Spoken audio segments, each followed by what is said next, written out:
Is it time for recess yet? I'm so glad you found time to join us here on the Childcare Director's Chair, where Erica Sacoccio shares her best practices that she's refined through her passion of directing childcare centers over the last 23 years. From parenting interaction, systems to save you time, money, and stress, to profitability. She shares it all from the Childcare Director's Chair. Hey, welcome back. I hope that you enjoyed yesterday's episode. If you haven't had a chance to listen to it yet, I would recommend that you listen to that first.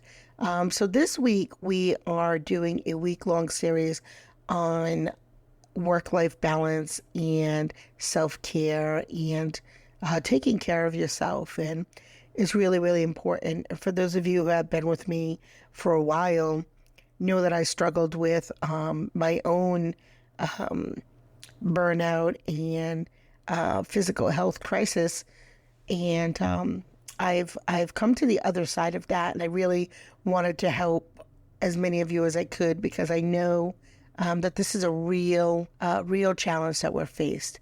So let's talk about what the challenge for childcare directors are and what we're facing in maintaining that healthy work-life balance. You know, the job demands that we have are really challenging, and it might make it hard for you to have that work-life balance with long hours. I mean, I know that this is one of the biggest challenge for childcare directors and owners is long hours that come with the job, from early mornings to late evenings.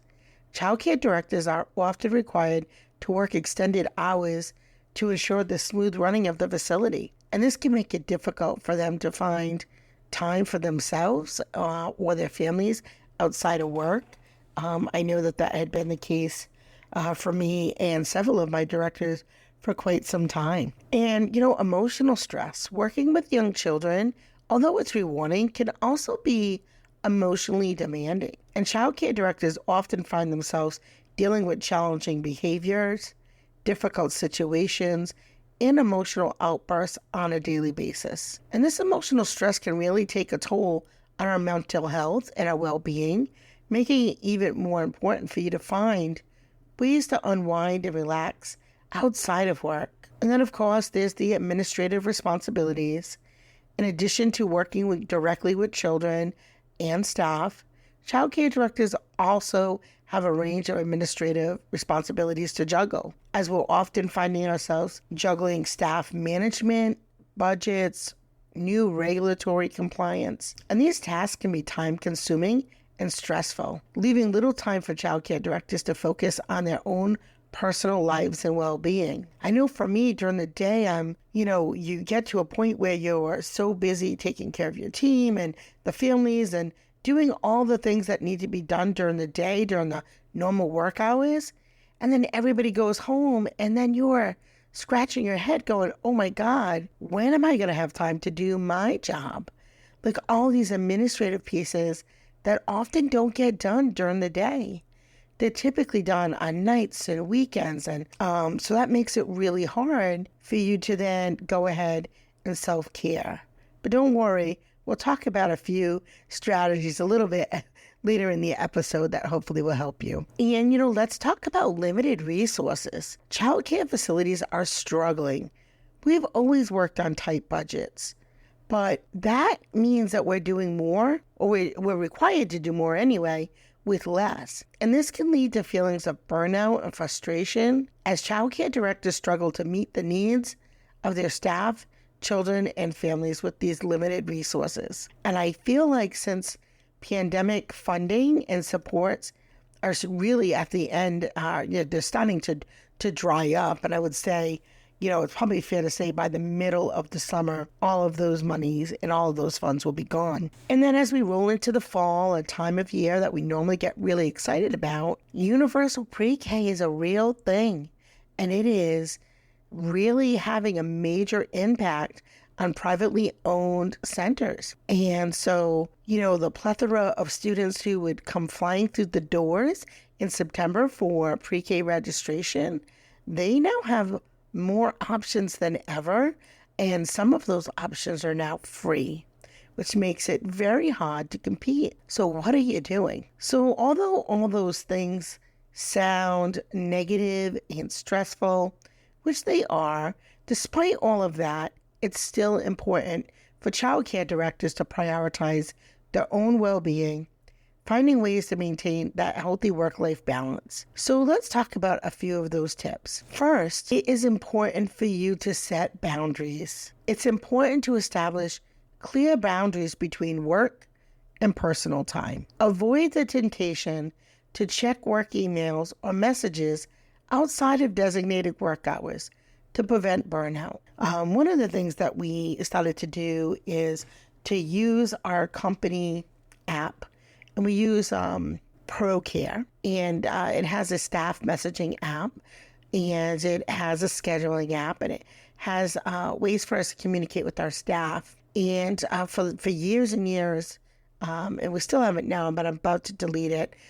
We had a Facebook work page. It's a private page for our staff, and that could be great for events and certain things if you have task groups and things like that. But what I found was it really started to get outside of work time, and people would be messaging through these social media platforms, that you want to have for your own family and friends, and to communicate with loved ones that live far away, and colleagues and things like that. And it was hard to really create those boundaries.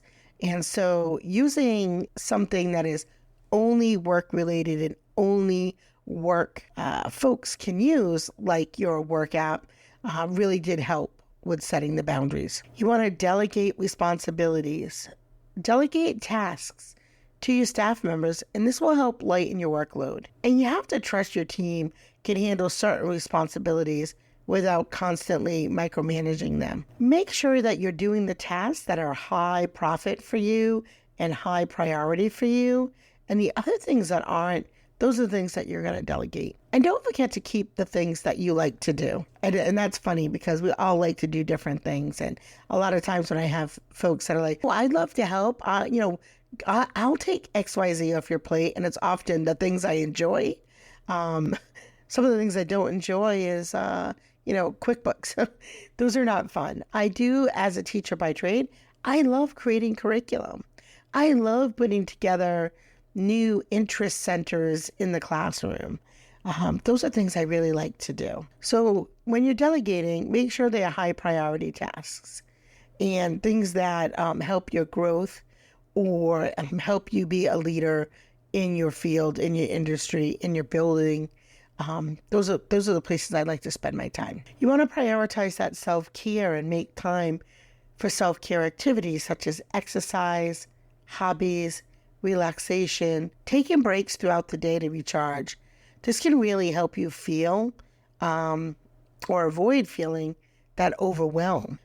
Sometimes, 5 or 10 minute gratitude breaks are one way to help yourself recharge. For me, I have to work in a space that is clean, beautiful, inviting, relaxing. And so my little corner, my little office, my little desk is kind of my Zen place. And for everybody that looks different, but for me, that is a place in work where I try to do some self-care. During my breaks, I'll do some meditation, listen to some relaxation music, or just, read something quick that will help me re-energize and make it through the afternoon. It's really important that you create a support system. Seek support from colleagues, friends, or family members. Sharing your challenges and seeking advice from others who understand your experiences can be incredibly helpful. I have a few director friends that are locally next to me, and sometimes we'll just go out, we'll grab lunch, or we'll have a quick phone call, or we'll help each other with any area that we might be stuck with, whether it's applications, whether it's regulations, whether it's a new question on your state's workforce registry, whatever it is. It's really important that you have that support to make what you do a little bit easier and a little bit more fulfilling. And then time management. You have to use tools. Use tools like calendars or to-do lists to prioritize tasks. If you don't, and you wake up and you just show up for work, you are just kind of letting the day run you. And I promise you, if you're not writing these things down, you don't have a system in place, you are going to run the hamster wheel. I don't care how great you are at what you do, you have to prioritize where you're spending your time. Setting those realistic goals and deadlines can help you stay organized and focused, and don't procrastinate. And I know some of you say, I work much better under the gun.